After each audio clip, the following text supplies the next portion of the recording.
Another top core exercise is the bird dog. I've got the monoloop cloth band on and some padding for my knees.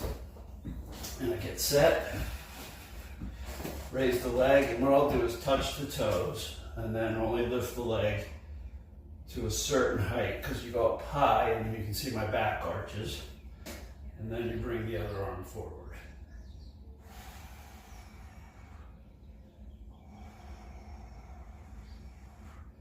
I would hold it a little longer than that, and then I'm going to switch sides, bring the leg back, touch the toes, stabilize the leg, the core, the glute, and bring the arm forward.